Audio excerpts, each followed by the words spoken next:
Hello everyone, it's Andrea, welcome back. Today guys, we're gonna talk about the current state of Insurgency Sandstorm. Is it playable right now? Is it worth buying? Did it meet the player's expectation? And so on. And the first subject I wanted to tackle is optimization. Many games with the Unreal Engine 4 have optimization problems, and Insurgency Sandstorm is also one of them.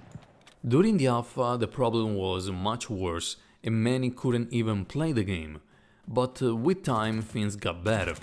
Even I, during a month, I couldn't play because I couldn't join any server, no server found, and I had this problem. Eventually it got fixed for me.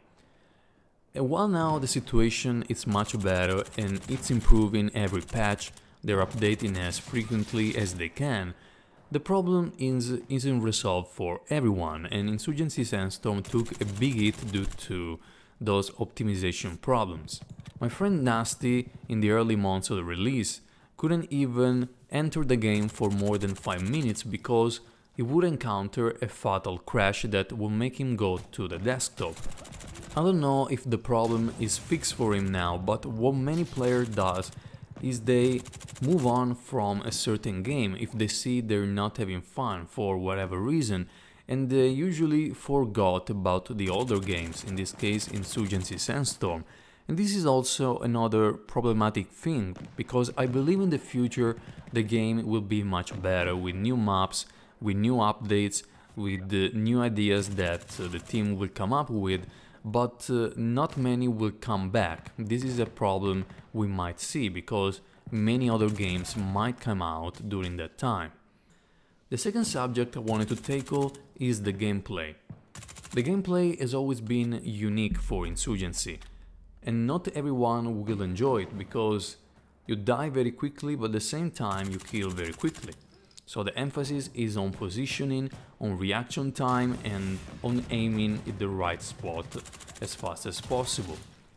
And Insurgency Sandstorm has remained loyal to this formula, and in my opinion the gunplay has improved.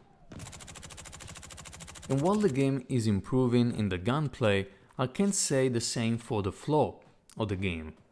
I can't speak personally for firefight and skirmish, but I can tell you that push has changed.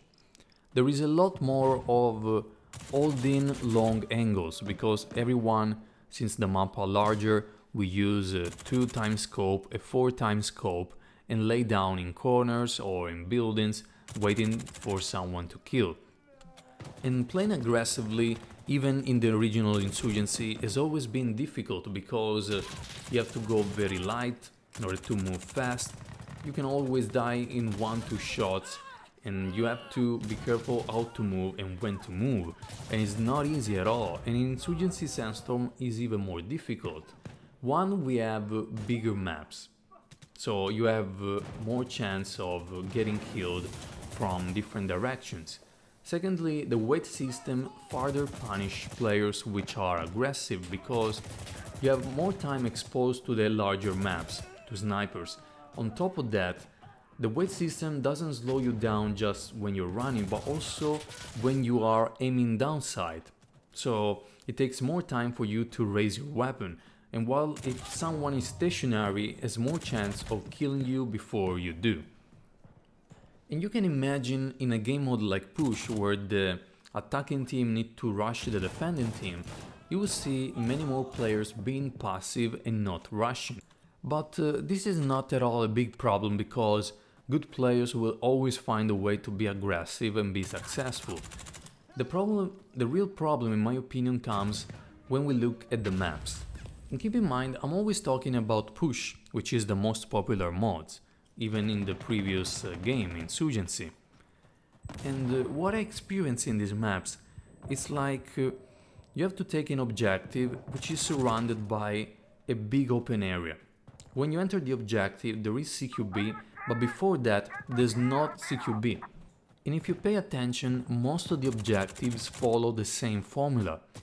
You spawn, open space, and then objective with the close quarters. So what happens, in most cases, people try to reach the objective, so they get sniped, they get killed from a machine gun, even with smoke sometimes, and most players don't get to enjoy the game, don't have even a chance to shoot at someone unless they play passively with a 2x scope, 4x scope and try to pick people from the distance. But despite most objectives being like this, there are some examples which are, in my opinion, of an objective which are very good. One example of a good objective, in my opinion, is Alpha in Crossing. Alpha in Crossing used to be awful. You would try to cross the street and a machine gunner from the mountain will kill you.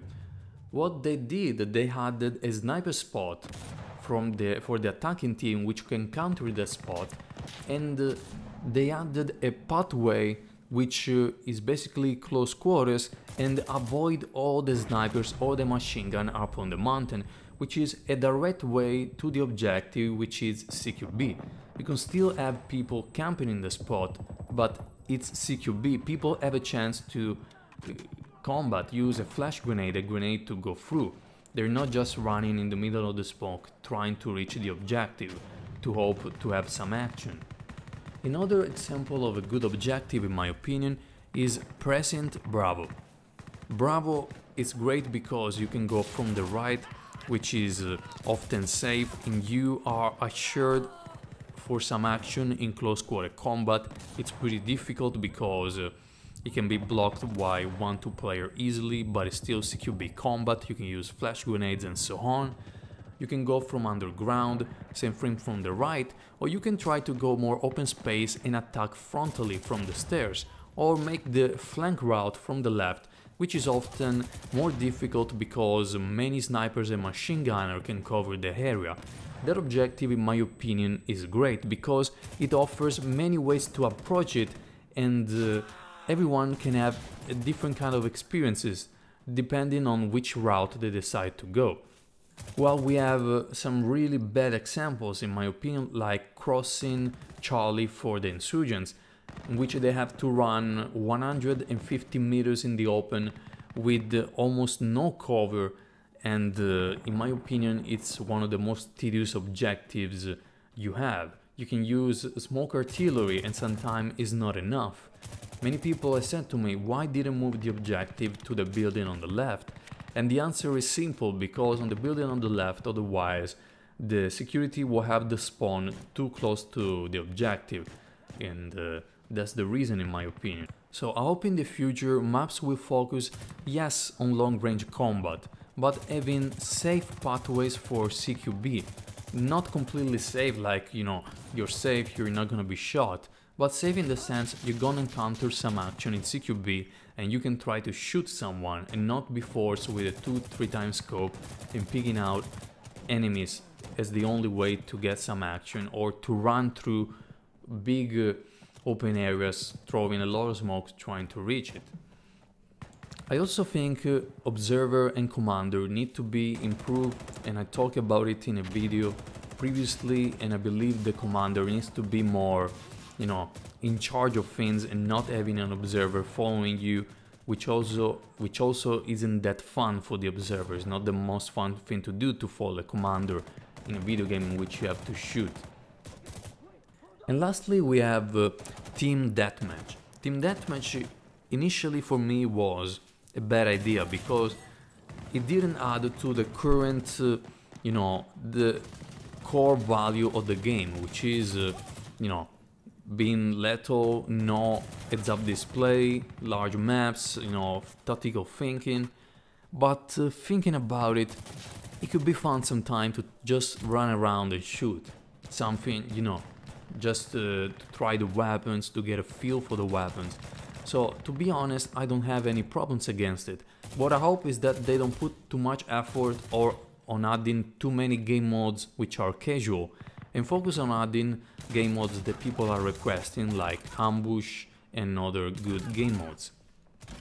The cooperative aspect, in my opinion, is improving, but it also needs more game modes, otherwise it gets stale too fast. And guys, I love this game, I'm still playing it, I will keep making videos, but the only way to improve it is to voice our opinion. This is my opinion, I might be completely wrong, but that's what, in my opinion, needs to be looked at and improved. And I truly hope this game will improve over time in the new game that it will be much better. So guys, thank you for watching and I'll see you on the next video.